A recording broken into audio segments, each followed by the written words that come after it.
sama Mbak Sri ini. Aku mau sedikit minta solusi, Miss Yuni. Gini nih, aku tuh ada teman udah kayak adikku lah gitu ya di sini, kenal di sini gitu. Nah, ceritanya itu dia kan baru kerja sekarang kontrak kedua. Nah, kontrak pertama udah berakhir, kayak udah setengah tahun lah kayak kontrak kedua ini.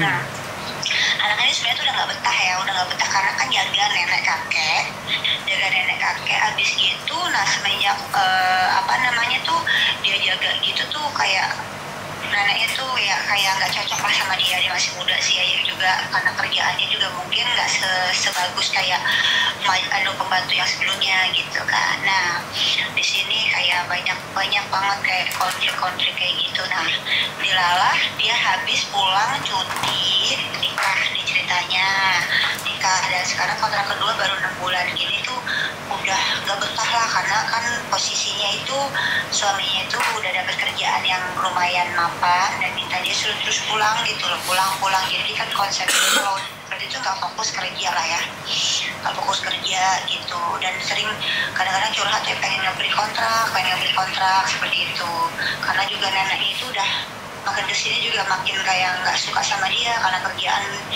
mungkin kalau orang nggak fokus jadi kerjaan jadi nggak baik-baik saja lah. Nah, pada suatu hari ini nggak selang kayak dia sekitar ada beberapa minggu ini tuh dia dituduh ambil perhiasan ceritanya sama neneknya. Perhiasan satu kotak isi sekitar 24 biji lah ya, campur tuh, ada gelang, ada kalung, ada apa namanya cincin gitulah gitu. Karena tuh dia biasa pakai, cuma kayaknya dia udah nggak pakai sekitar beberapa pekan karena kayak jarinya katanya udah agak-agak gendut gitu, dia jadi nggak bisa dipakai. Nah, dilala pengen dipakai itu ternyata satu bukti itu hilang. Nah, dia dituduh kan, terus habis itu sampai datangin polisi di ceritanya tuh, wah pokoknya digeledah gitulah kamarnya dia, terus nggak ada bukti lah gitu. Ya konsepnya juga kayak dia punya anak juga nggak jauh flatnya gitu, kayak masih di atas flatnya. Nenek katanya di bawah situ, membantu yang anaknya juga kan sering datang karena biasanya itu namanya anak itu kan setiap minggu, setiap hari Sabtu gitu kan makan bareng di rumahnya, juga diperiksa. Udah pokoknya nggak ada bukti lah, mereka itu baik-baik semuanya lah, yang nggak ada bukti. Nah, di sini tuh konsepnya juga dia udah tahu akhirnya kan bahwa anak ini tuh dari awal juga pengen ngebreak nih gitu, pengen ngebreak karena memang udah nggak betah, udah sering ngomel segala macam. Nah, di sini karena tuduhannya seperti itu, jadi anaknya lumayan stres juga lah, lumayan kayak mentalnya juga rada-rada, jadinya kan namanya orang dituduh kayak gitu. Terus sekarang dia kerja kayak udah kayak neneknya tuh udah kayak orang nggak butuh, tapi ya butuh gitu kan itu ya, cuma udah apa-apa tuh udah nggak percaya, udah nggak nyaman lah intinya kayak gitu.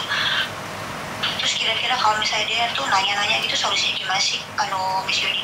Kayak dia tuh udah pengen lapor sana lapor sini gitu, cuma kan kalau aku bisa pribadi sih ya kayak aku aja disuruh tunggu, takutnya kan nanti namanya juga udah masuk kasusnya, dia udah masuk ke hukum ya, udah masuk ke polisi gitu, sebelum neneknya mungkin membuktikan ini, oh ini dia nggak ngambil atau gimana, udah ketemu atau gimana gitu, kayaknya apa diem aja. Tapi kan konsepnya kan udah kayak gini, dia tuh udah makin kerja tuh udah makin bingung gitu, udah kayak serba salah, udah ya banyak dicuekin segala macam. Intinya kalau orang udah nggak percaya gimana sih, tapi dengar tuh memang dia tuh udah nggak mau nge-keep dia lagi, nggak mau kayak dia kerja lagi. Cuma kan sekarang kan jalurnya kan udah masuk ke polisi nih kasusnya nih. Terus kira-kira gimana tuh solusinya? Anak itu udah kayak nggak betah. Dia tahu dari mana kalau sudah masuk polisi? Dia tahu dari mana? Dia kan polisi datang. Polisi datang ngerti. Polisi. Sebentar. Terus semua dokumennya. Polisi datang dan dia tidak dibawa ke kantor polisi, berarti nggak ada kasus, Mbak. Dia cuma laporan aja ya, berarti kan nggak ada kasus. Makanya dia berhak ngebreak. Karena nggak ada. Berarti dia kalau dia mau ngebreak aja. Dokumennya? Maksudnya? Dokumennya semua ditahan loh. Nggak ada masalah, dia ngebreak kan kalau memang dia udah nggak betah, lebih baik bayar majikan terus langsung pergi. jangan tinggal di situ. Iya, dokumen semuanya. Nggak ada masalah. Nggak ada masalah. Sama bosnya sekarang. Nggak ada masalah kan, dia agent. Dia katanya kan pengen periksa, takutnya kan kayak dia nggak dein segala macam karena konsepnya nggak ada pembuktian dia itu.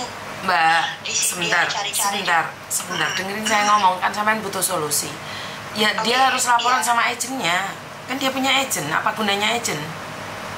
Lapor sama agent.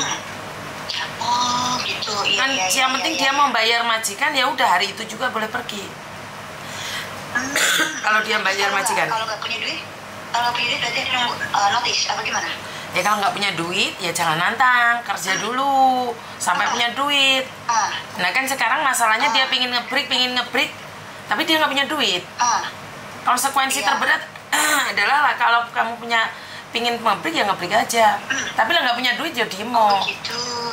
Ya percuma dia bilang suaminya nyuruh dia pulang. Nanti pegang duit baru bayar gitu lah ya. Betul. Makanya kan saya bilang kalau berani jangan takut, kalau takut jangan berani. Intinya dia nggak punya uang ya udah diem. Betul. Nah kalau cuma ngomong aja percuma, nggak ada solusinya.